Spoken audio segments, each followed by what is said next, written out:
Gente linda, ¿cómo están todos por ahí? Muchas gracias por acompañarme, gracias por apoyar mi humilde aporte a esta pandemia que estamos sobreviviendo. En el nombre de Dios, que lo hemos de pasar y sobrellevar de la mejor manera. Esta noche les traigo un cuentito aquí en este estudio que he improvisado al estilo de mis años, ¿verdad? No se burlen, es lo mejor que pudimos hacer con lo que teníamos. Esperemos que no se oiga mucha interferencia de los carros y lo que pasa afuera.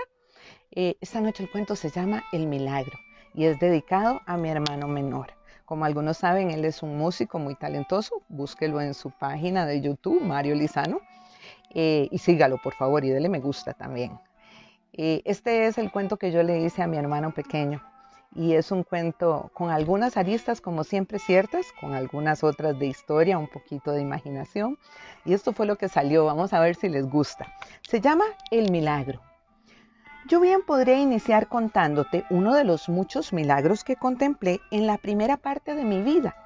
Sin embargo, no fue hasta que las cosas se pusieron difíciles, después de los 20, que comienzas a pensar cuál evento merece el nombre de milagro.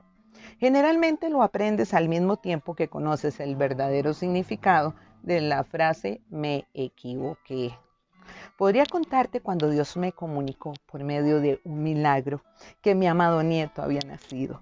O bien, aquella vez que me topé con el amor de mi vida en el lugar menos imaginado del planeta, justo cuando había renunciado a su presencia. Esas historias le encantan a la gente. Una vez en una banca de hospital me decían que el examen de laboratorio, por pura misericordia de Dios, era negativo. Pero esa historia es muy triste. Algunos desean con todo su corazón ver un final feliz, aunque sea solo de cuentos, suficiente con la vida actual y sus múltiples tristezas. Pero como lo comentaba una vez, ¿quién fue el que nos vendió esa mentira de un final feliz por siempre?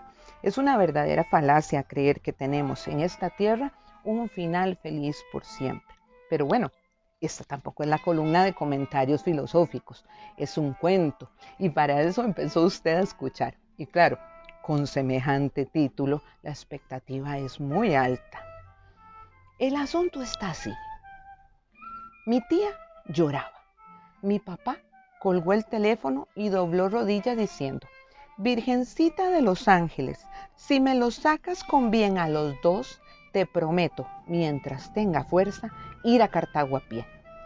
Yo, con 14 años, no tenía claridad consciente de lo que significaba eso a nivel físico y más aún a través de toda mi vida.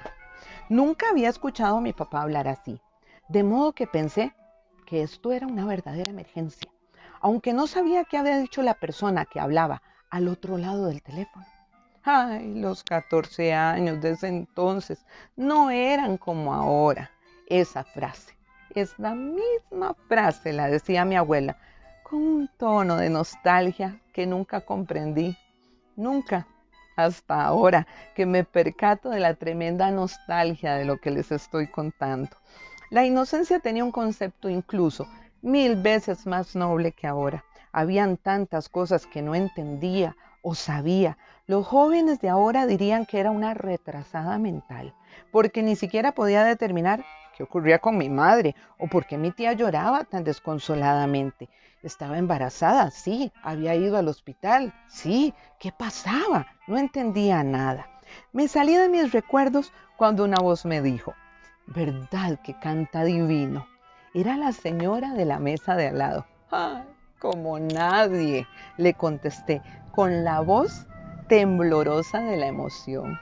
La pena ajena existe y el susto ajeno también. El que cantaba era nada menos que mi hermano menor, y esa era la primera vez que le escuchaba. Mis manos sudaban. La verdad, estaba a punto de llorar, pero claro, trataba con todas mis fuerzas de mantener la compostura. Vivir con la sombra de una persona exitosa en la familia es todo un reto. Para mi hermano, dice él, que fui yo, la fabulosa hermana mayor, que todo lo hacía bien. Para mí, fue él, el tan esperado hombrecito, músico, liberal, desenvuelto, galán y un sinfín más de cualidades que le caracterizan, entre ellas una voz realmente privilegiada. Desde pequeño mostró cualidades musicales y estando muy joven, un cazatalentos lo escuchó y lo convirtió en lo que soy, un famoso artista internacional. Pero él insiste en seguir negándolo. En una ocasión, subiendo a un avión entre un concierto y otro, sonó su celular. Por favor, ven pronto, es la pequeña, está muy mal, dijo mi madre. En las puertas del avión decidió cancelar todo y regresar a casa. El milagro para mi hermano fue que su pequeñita estaba sana y salva, nada que una operación de apéndice no solucionara.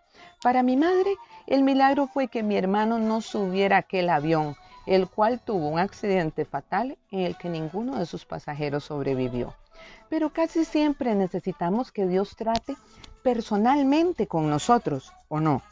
Yo contemplé todo aquello y lo catalogué como una simple secuencia de coincidencias. Aquella noche que mi papá hacía su promesa, la persona al otro lado le dijo, tiene que elegir la madre o el bebé. Y Dios respondió a las oraciones de mi padre. Mi madre y mi hermano viven aún. Mi milagro es contar con ambos en mi vida. ¿Qué tal si el cierre de esta fabulosa historia se lo da a usted, recordando ese último milagro que Dios le regaló? Ese detalle que para cualquier persona sería insignificante, para otros sería una coincidencia o un evento normal, pero para usted fue su milagro. Espero que les haya gustado. Recuerden que tenemos que tener esperanza y fe, porque los milagros existen.